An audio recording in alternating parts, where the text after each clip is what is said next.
Back in the day when all this was fields and I was a young wee lass walking to school, uphill, both ways through the snow.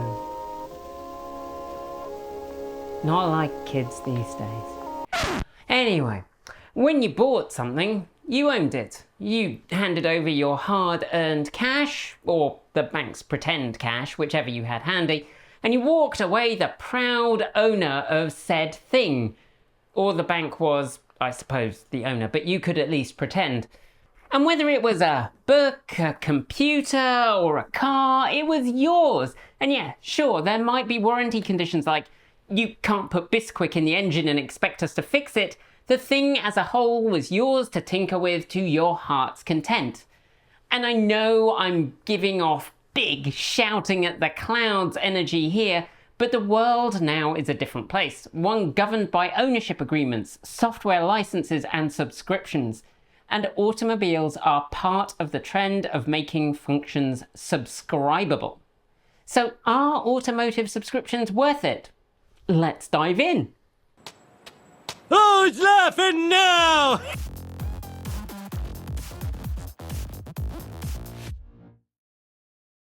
Subscription services for vehicles are a relatively new concept. It used to be that you paid up front for all the things in your car.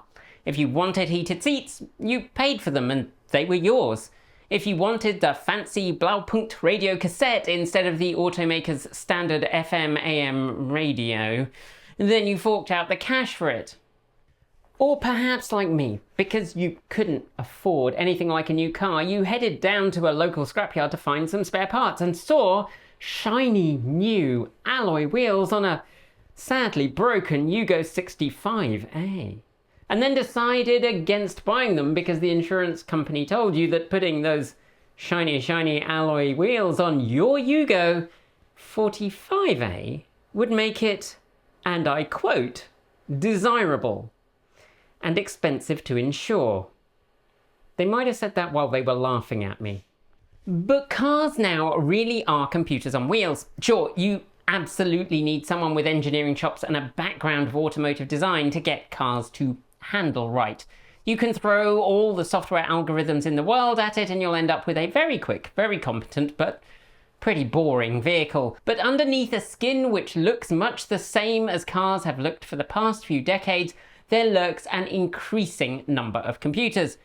And when car companies noticed that software houses were making scads of money from subscriptions, they decided they wanted in on the game as a way that they could make up some lost income. See, when you buy a fossil fuel vehicle, you're buying into a long-term subscription.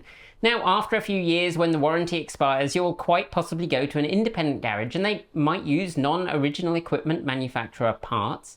But for a solid 3 to 5 years, automakers know that you're likely to rock up at your dealership with your car for work to make sure you get that warranty coverage. That means oil changes, spark plugs, belts, brake pads, air filters, and all manner of other sundry parts, and the labour to go with it. And it means that their franchise or company-owned dealerships will have a near guaranteed source of income for years to come. And they'll also have a chance to upsell you on their latest model. But EVs aren't like that. Not only are the margins on them thinner, because many legacy automakers haven't invested heavily enough in EVs or pushed sales of EVs hard enough for the EV transition to really benefit from economies of scale, and they also haven't really invested enough in development to make sure that they're integrating and cost saving as much as possible.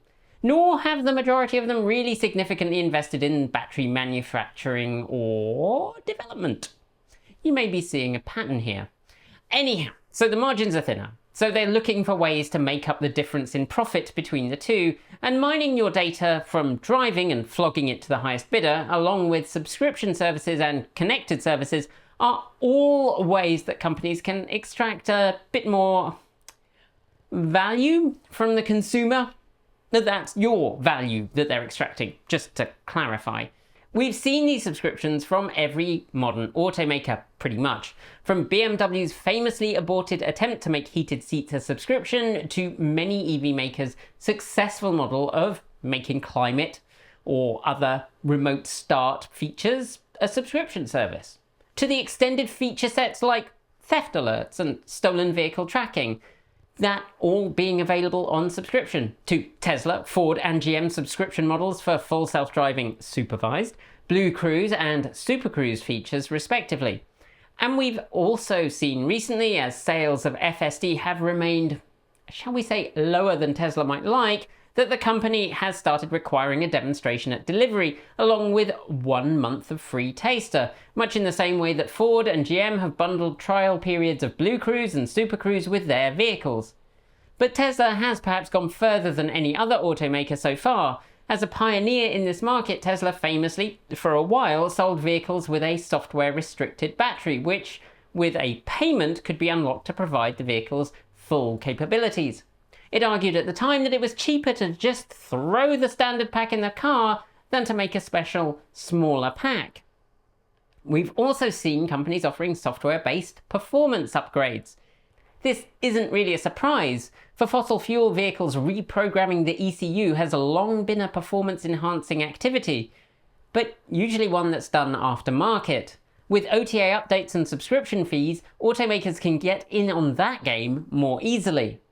As such, the range of what features are available as subscriptions or will be available is basically limited only by what hardware the company is willing to take a punt on putting in your car and you activating later. Heated seats weren't terribly expensive, and they still aren't, so putting them in and making them software controlled where you have to pay a subscription to use them, well, BMW thought it was a bit of a no-brainer. It's pretty cheap for them. Some semi-autonomous features are mostly reliant on the same hardware that's used for more basic functions like lane keep assist and traffic-aware cruise control.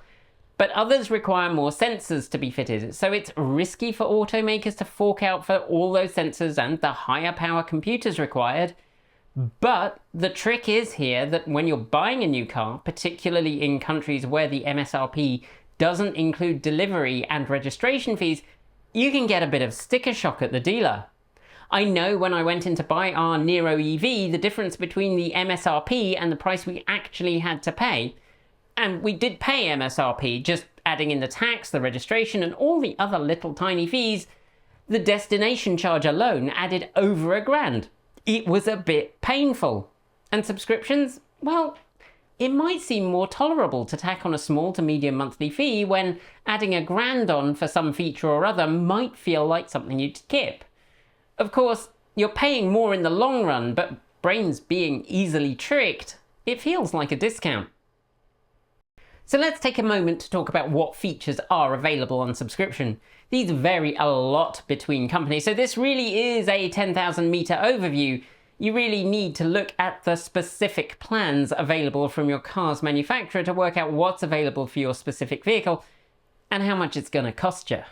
At the most basic level, most auto manufacturers offer some level of connected vehicle plan, and these are often included for the first few years of ownership. For basic connected services, these typically vary from under $10 a month for the most limited set of extra features, up to $60 or more for more advanced connected services. Depending on the manufacturers, these can include things like roadside assistance, trip monitoring, vehicle condition monitoring, often things like tyre pressure status and the condition of the auxiliary battery used to turn the car on, and if you're lucky, some diagnostic error messaging. Those connected services often come with bundled upgrades to navigation, allowing systems to adjust routing in real time according to traffic conditions. Of course, another useful feature that's often included is remote access to range and state of charge information, which can be handy if you're topping up on a long road trip. And in many vehicles, they'll now include Wi-Fi, allowing you to use your vehicle's data connection, which, because the vehicle can have a much larger antenna than your phone, will often provide better connectivity, particularly in remote areas with spotty connections. And since automakers are jumping on the bandwagon of subscriptions, a bunch of them have also developed subscription app availability so that you can watch Netflix or Hulu in the car, usually while you're charging, for like 20 minutes. A smallish selection of other apps, and of course, for automakers using Android Automotive, not Android Auto, they can also make you rebuy apps you've already bought for your phone or your car. Excellent. Sometimes you'll get other features like being able to remotely lock and unlock the vehicle, stolen vehicle tracking and geo-fenced alerts, things like that. Depending on the subscription level, many manufacturers also include automated incident response. So, for instance, calling the police and providing location data to the police in the event of a significant collision where you might not be able to make that call. And as I mentioned earlier, sometimes there are performance upgrades and semi-autonomous driving functions that can also be purchased. FSD Supervised, Blue Cruise and Super Cruise all require subscriptions, and depending on your use case, that might be something you find useful. But much though it annoys a subset of folks who appear to come here mostly just to be mad, just a reminder that there is no evidence that semi-autonomous driving systems actually improve your safety. Convenience, sure, but safety, not so much. We have a whole video about that here, so go ahead and watch that before you get too spicy in the comments. Of course, for many of these functions, there are also aftermarket options. A wide variety of companies make aftermarket installation devices that sometimes allow access to features that would otherwise be subscription only. Just like remote start options exist for ICE vehicles, similar products are starting to appear for EVs, although manufacturers are getting better at locking people out from useful features. One example is the Open Vehicle Monitoring System, which allows access to some features like door locks, GPS data, climate controls, and can enable you to use those features even without a subscription. Although I will note, as a Kia driver, Hyundai Kia have done an exceptional job of locking out useful features so that they can't be accessed by hardware like OVMS. It's really quite annoying. And for semi-autonomous features, we've experimented here on the channel with 2 of our vehicles have 3 units installed, and while I pay for Prime, it's not actually required to use the system. So if you want those features and don't want to pay for a subscription, for some vehicles, there are options. That doesn't mean we're not all getting stiffed by the car costing more so that they can include the hardware even if you're not going to pay for the subscription fee. We are. Automobile manufacturers aren't super into charity and aren't putting that hardware in there for free. Part of the reason for the dearth of affordable EVs is the endless quest to cram as much electronics in there as possible, but rather than chunky upfront profit, they're hoping that you'll subscribe for the features and pay much more than you would have upfront over a much longer period of time. So then the question is, knowing what you know now, do you want to take advantage of those features? Or do you just think they're a con? Put your thoughts in the comments below. Thanks for joining me today. And if you've got thoughts, make sure you leave them below in our Discord chat room, or you can reach out to us on Mastodon. Thanks to the amazing list of people scrolling by on your screen right now. They are some of the more than 1,500 people who help fund this channel through Patreon and YouTube, covering our bills, paying our team, and making sure that we can be 100% independent. If you'd like to join them and see your name listed here, just follow the links below. There's a range of different tiers you can sign up for, from as little as $1 a month, or if you pay yearly, just under $11 a year. A huge welcome to our newest supporters: Mac McIntosh, Kyle Randall, Bryant E. Day, Shedrick Mask, and Robin Mayorga. To join the list and get your shout out, become a paid Patreon member for your week of fame. If you'd like to support us with a one-off donation, you'll find links below to make Ko-fi and Bitcoin donations, and we even have an old-fashioned PO box you can reach us at.